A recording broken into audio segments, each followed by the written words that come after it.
नमस्कार मित्रों। पिछले गुरुवार को हमने भगवत गीता के दूसरे अध्याय को पूरा किया था, जिसमें श्री कृष्ण ने अर्जुन को आत्मा, धर्म और निष्काम कर्म के सिद्धांतों को समझाया था। आज हम भगवत गीता के तीसरे अध्याय की शुरुआत कर रहे हैं, जिसे कर्मयोग कहा जाता है। इस अध्याय में कुल 43 श्लोक हैं और आज के इस वीडियो में हम पहले 10 श्लोकों को विस्तार से समझेंगे। तो आइए प्रारंभ करते हैं। श्लोक 1। अर्जुन उवाच ज्यायसी चेत कर्मणस्ते मता बुद्धिर्जनार्दन तत्किं कर्मणि घोरे माम नियोजयसी केशव। अर्थ, अर्जुन यहां श्री कृष्ण से पूछते हैं, हे केशव, यदि आपको बुद्धि योग, ज्ञान, कर्म से श्रेष्ठ लगता है तो फिर मुझे इस घोर कर्म में क्यों प्रवृत्त कर रहे हैं। व्याख्या। अर्जुन यहां एक दुविधा में है। पिछले अध्याय में श्री कृष्ण ने उन्हें ज्ञान योग और कर्म योग दोनों के बारे में बताया, लेकिन अर्जुन को लग रहा है कि ज्ञान श्रेष्ठ है। वे समझ नहीं पा रहे कि यदि ज्ञान इतना महत्वपूर्ण है तो उन्हें युद्ध में क्यों लगाया जा रहा है। श्लोक 2।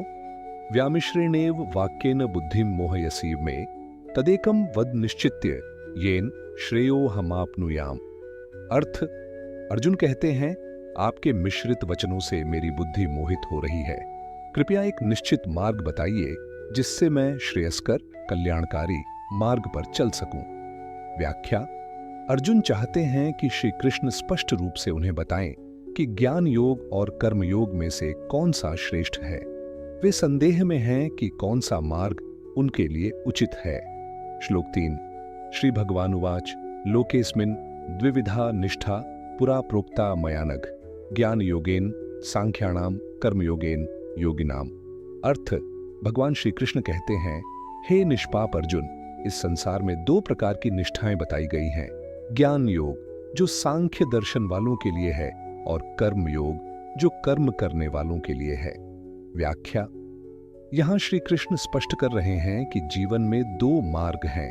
एक वह जो आत्मज्ञान और ध्यान से मुक्ति प्राप्त करता है, ज्ञान योग, और दूसरा वह जो कर्म के माध्यम से मुक्ति प्राप्त करता है, कर्मयोग।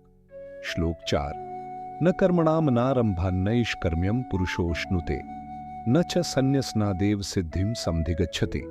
अर्थ, केवल कर्म का त्याग करके कोई भी व्यक्ति सिद्धि को प्राप्त नहीं कर सकता और न ही निष्क्रिय रहकर कोई मुक्ति को प्राप्त कर सकता है। व्याख्या। श्री कृष्ण यहां यह स्पष्ट कर रहे हैं कि निष्क्रियता से कोई मोक्ष को प्राप्त नहीं कर सकता। केवल कर्म का त्याग करना ही मुक्ति का साधन नहीं है। श्लोक 5। न हि कश्चित् क्षणमपि जातु तिष्ठत्य कर्मकृत कार्यते ह्यवशः कर्म सर्वः प्रकृति जैर्गुणैः। अर्थ, कोई भी व्यक्ति क्षण भर के लिए भी बिना कर्म किए नहीं रह सकता, क्योंकि सभी जीव प्रकृति के गुणों से उत्पन्न कर्मों को करने के लिए बाध्य हैं।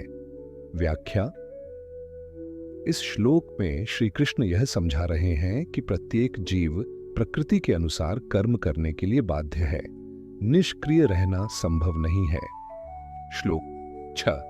कर्मेंद्रियाणि संयम्य य आस्ते मनसा स्मरण इंद्रियार्थान विमूढ़ात्मा मिथ्याचारः स उच्यते।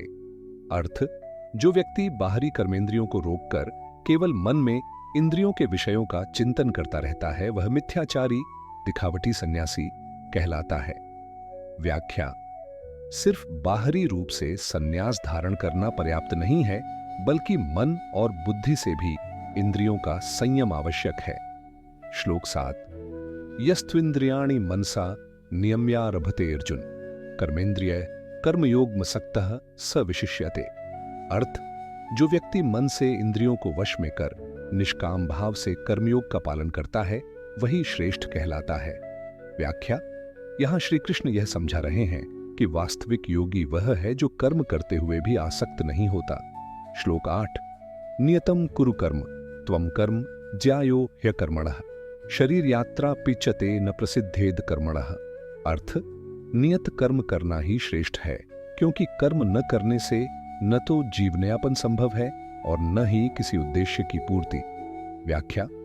श्री कृष्ण कर्म की अनिवार्यता को यहां दोहराते हैं और कहते हैं कि कर्महीनता जीवन का सही मार्ग नहीं है। श्लोक 9।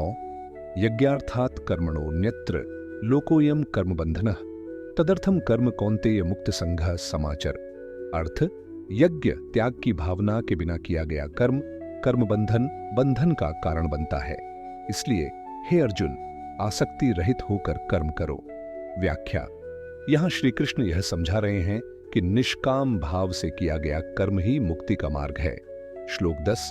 सहयज्ञाः प्रजा सृष्ट्वा पुरोवाच प्रजापति अनेन प्रसविष्यध्वमेश वोस्त्विष्ट कामधुक। अर्थ, सृष्टि के प्रारंभ में ब्रह्मा ने यज्ञ सहित प्रजा को रचा और कहा कि यह यज्ञ तुम्हें इच्छित फल प्रदान करेगा। व्याख्या, श्री कृष्ण यह बताते हैं कि सृष्टि यज्ञ के सिद्धांत पर आधारित है और इससे ही संतुलन बना रहता है। आज हमने भगवद गीता के 3 अध्याय के पहले 10 श्लोकों को विस्तार से समझा। अर्जुन के संशय को दूर करते हुए श्री कृष्ण ने कर्मयोग की महत्ता बताई और समझाया कि केवल कर्म का त्याग करने से कुछ प्राप्त नहीं होता, बल्कि निष्काम भाव से कर्म करने से मुक्ति मिलती है। अगले गुरुवार हम इस अध्याय के श्लोक 11 से 20 पर चर्चा करेंगे, जहां श्री कृष्ण कर्म के और गहरे रहस्यों को उजागर करेंगे। तब तक के लिए धन्यवाद।